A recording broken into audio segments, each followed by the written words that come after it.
Marco के इस scene में क्या तुमने नोटिस किया, जब रसल विक्टर को किडनैप करके फैक्ट्री में लाता है तो विक्टर से कहता है अंधा समझ के जाने दिया तुझे, इतनी जल्दी कैसे पहचान लिया? मेरे परफ्यूम से। अंधा समझ के जाने दिया तुझे, इतनी जल्दी कैसे पहचान लिया? मेरे परफ्यूम से। तो इस लाइन का जवाब विक्टर ने ऑलरेडी मूवी की स्टार्टिंग में दे दिया था इस सीन में, जब वो वसीम को पहचान लेता है और कहता है सोच रहा है ना कैसे पहचाना, आई स्मेल बॉडी ऑर्डर ना कि सेंट। सोच रहा है ना कैसे पहचाना, आई स्मेल बॉडी ऑर्डर ना कि सेंट।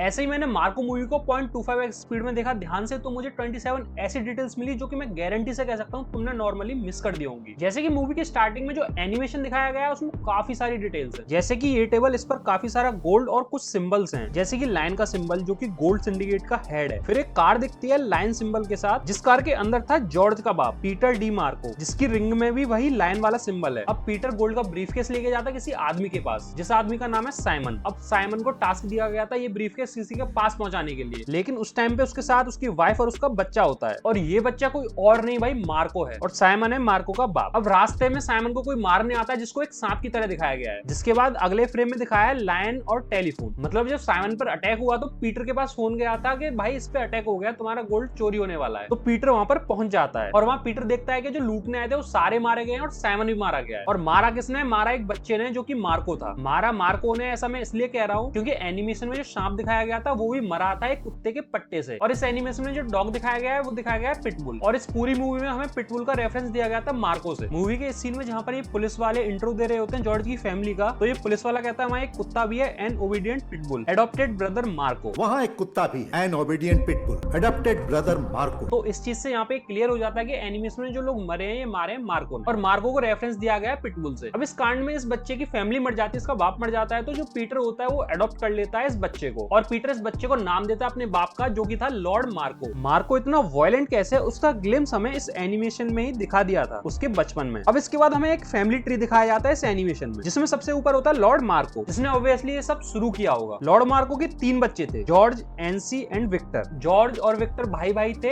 एनसी उनकी बहन थी, और 4th वाला जो बॉक्स होता है वो ब्लैंक होता है। अब देखो पीटर के 3 बच्चे थे जो उसके खुद के थे, तो उनके एनिमेशन में हमें खून आते हुए दिखता है जो कि ब्लड रिलेशन की वजह से दिखता है। लेकिन मार्को एडॉप्टेड था जिसने गोल्ड बचाया था पीटर का, तो उसका नाम गोल्ड में आता हुआ दिखता है, और जो कि गोल्ड सीधा कनेक्ट हो रहा होता है पीटर के बाप लॉर्ड मार्को से, क्योंकि पीटर ने लॉर्ड मार्को का नाम मार्को जूनियर को दिया था। अब एनिमेशन में जो लायन रिंग थी वो हमने जॉर्ज के पास देखी, स्नेक था वो हमने टोनी की रिंग में देखा, और डॉग तो मार्को को रिप्रेजेंट कर ही रहा था। इसी वजह से हमने मार्को की एंट्री में सबसे पहले डॉग्स देखे थे। लेकिन जो स्कल था उसका कुछ पास्ट नहीं दिखाया गया एनिमेशन में, पर ये जो स्कल है हमने साइरस की रिंग में देखा था। इसमें मेरी एक पर्सनल छोटी सी थ्योरी है, साइरस अडॉप्टेड तो था ही मार्को की तरह, तो हो सकता है साइरस का बाप आया हो मार्को के बाप साइमन को लूटने के लिए, और वहां पर सारे के सारे मर गए हो, तो मार्को को अडॉप्ट कर लिया पीटर ने और साइरस को अडॉप्ट कर लिया टोनी ने। यहाँ आता है जहाँ पर विक्टर रसल को कहता है तेरे को मैं मरा हुआ देखना चाहता हूँ, जैसे कोई सड़ी गली बदबूदार लाश हो जिस पर सैकड़ों कीड़े रेंग रहे हो। जैसे कोई सड़ी गली बदबूदार लाश हो जिस पर सैकड़ों कीड़े रेंग रहे हो। अब आयरॉनिकली विक्टर ऐसे ही मारा रसल ने, उसको सड़ी गली लाश बना दिया जिस पर सैकड़ों कीड़े रेंग भी रहे थे। इसके बाद फिर एक सीन में पुलिस पूछती है कौन सा एसिड यूज हुआ होगा, कौन सा एसिड यूज हुआ होगा? तो डॉक्टर्स बताते हैं हाइड्रोफ्लोरिक एसिड। Hydrofluoric acid. अब अगर तुमने ब्रेकिंग बैड देखा है तो तुम्हें तो पता ही होगा कि ये एसिड एक ह्यूमन बॉडी को बिल्कुल डिसॉल्व कर सकता है, और इसको सिर्फ प्लास्टिक में ही स्टोर किया जा सकता है। इसके बाद एक सीन आता है जहाँ पर ईशा बताती है विक्टर का लास्ट कॉल उस दिन सुबह आया था उस पर। उस दिन सुबह 10 बजे उसका आखिरी कॉल आया था। तो अगर तुमने ध्यान दिया हो, जब विक्टर को अंदाजा होता है कि वसीम का कातिल आसपास ही है, तो वो इधर इस सीन में फोन निकाल के ईशा को इन्फॉर्म कर रहा होता है, जिसके तुरंत बाद विक्टर को किडनैप कर लिया जाता है। फिर मूवी में मार्को का इंट्रो आता है, जो कि इंट्रो ये बच्चे देते हैं। उससे पहले इधर इस सीन में हम इस बच्चे के हाथ में एक वेनम देख सकते हैं, जो कि मार्को की कैरेक्टरिस्टिक को मैच करता है। वेनम एक एंटी हीरो है, जिसका मतलब है हीरो भी वही है विलन भी वही है, और वेनम एक डार्क कैरेक्टर को रिप्रेजेंट करता है सेम एज मार्को। और बच्चे जब उसे हीरो और सुपर हीरो बोल रहे होते हैं तो ये लड़का बोलता है नो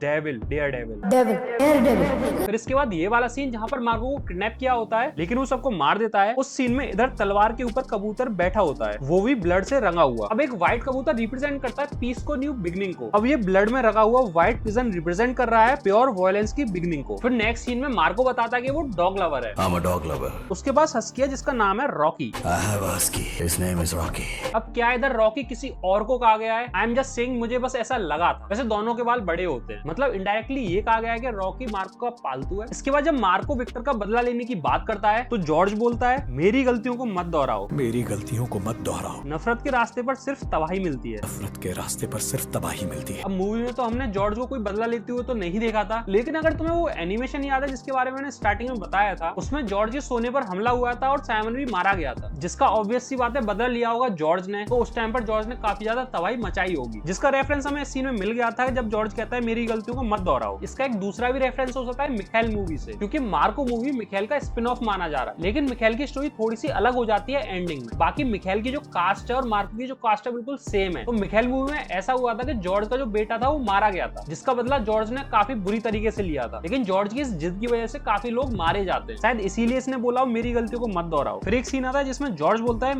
मत भूलो इस घर में एक और मौत हुई है, मत भूलो इस घर में एक और मौत हुई है। अब जहां तक हमें याद है मूवी में हमारे आगे विक्टर ही मरा था उस फैमिली में, लेकिन उस एनिमेशन में काफी लोग मारे गए थे। शायद यहाँ पर जॉर्ज उसी का रेफरेंस दे रहा है, और हो सकता है जॉर्ज का बाप पीटर भी किसी गैंग वॉर में मारा गया हो। अगर मैं इससे अलग दूसरी थ्योरी पर जाऊं मिखाइल मूवी की, तो उस मूवी में जॉर्ज का बेटा मारा गया था। बाकी अगर मूवी में देखो तो विक्टर के अलावा कोई नहीं मरा उस फैमिली में इस टाइम। तो यहाँ पर यही दो पॉसिबिलिटीज हो सकती है। ऐसे ही मूवी के एंडिंग में जब जॉर्ज मरते वक्त एक लोरी सुना रहा होता है, ये जीवन है एक माया, ऐसी ही सेम लोरी जॉर्ज ने सुनाई थी मिखाइल मूवी में। एक दिन मौत आएगी। फिर एक सीन में ये बच्चा लॉजिकल क्वेश्चन पूछता है, ये कहता है अभी विक्टर मामा गॉड के पास हेवन में होंगे, क्या वहाँ भी वो ब्लाइंड होंगे? अभी विक्टर मामा गॉड के पास हेवन में होंगे, क्या वहाँ भी ब्लाइंड होंगे? वैसे बात तो सोचने वाली है। इसके बाद जब मार्को तारिक के घर जाता है विक्टर की पूछताछ करने, तो इस टाइम पर हम इधर विक्टर की स्टिक को नोटिस कर सकते हैं, जो कि तब छूट गई थी जब विक्टर को तारिक के घर से किडनैप किया गया था। अच्छा, एक बात, जो मार्को का फाइट सीक्वेंस है स्टेयर्स वाला, वो मुझे सबसे बेस्ट लगा था, लेकिन अगर तुमने ध्यान दिया तो उस फाइट सीक्वेंस में जो ब्लड का इफेक्ट दिखाया गया है वो थोड़ा सा वीक लगता है, अननेचुरल लगता है देखने में। तुम्हारा क्या मानना है? अच्छा, मैंने ये मूवी देखी थी वायलेंस के लिए, मुझे लगा काटपीट दिखाएंगे बहुत ब्रूटल तरीके से। मुझे बिल्कुल आइडिया नहीं था कि इसमें बच्चों को इस बेरहमी से मारता हुआ दिखाएंगे, औरतों को ऐसे बुरी तरह पीटेंगे। उसी लास्ट वाले ब्रूटल सीन में इधर साइरस कहता है why so serious, let me put a smile on your face. Why so serious? Let me put a smile on your face. यहाँ पर ये एक्चुअली में रेफरेंस मारा गया है जोकर का। Why so serious? Let's put a smile on that face. और इसके बाद साइरस सेम वैसे ही स्माइल भी लगा देता है फेस पर। फिर मूवी के एंड में मार्को रेडी होते टाइम मार्को का परफ्यूम लगाता है, जो कि परफ्यूम उसे गिफ्ट हुआ था विक्टर की तरफ से, जो कि हम इस सीन में देख सकते हैं विक्टर की गर्लफ्रेंड को देते हुए। बाकी हमने मूवी में नोटिस किया ही था कि विक्टर परफ्यूम का काम किया करता था, परफ्यूम बनाया करता था। तो ये परफ्यूम उसने स्पेशली मार्को के लिए बनाया था, कस्टम मेड। अब जो मूवी की स्टार्टिंग थी और जो मूवी की एंडिंग थी वो सेम जगह पर हुई है, टोनी केमिकल्स में। वैसे क्या तुमने ध्यान दिया मार्को और साइरस की फैमिलीज में कितनी ज्यादा सिमिलरिटीज थी? मार्को अडॉप्टेड था तो साइरस भी, विक्टर परफ्यूम बनाता था तो रसल केमिकल से ड्रग्स बनाता था, जॉर्ज और टोनी तो हेड थे ही गोल्ड सिंडिकेट के। ये तो बहुत मेजर सिमिलरिटीज थी, ऐसी बहुत छोटी छोटी सिमिलरिटीज पूरी मूवी में दिखाई गई। फिर एक सीन आता है जहाँ पर मार्को विक्टर के कातिल को ढूंढने के लिए एक फाइट क्लब में आते हैं। तो अनवर एक बंदे को लेफ्ट हैंड से मारता है, तो देवराज बोलता है लेफ्ट हैंडर।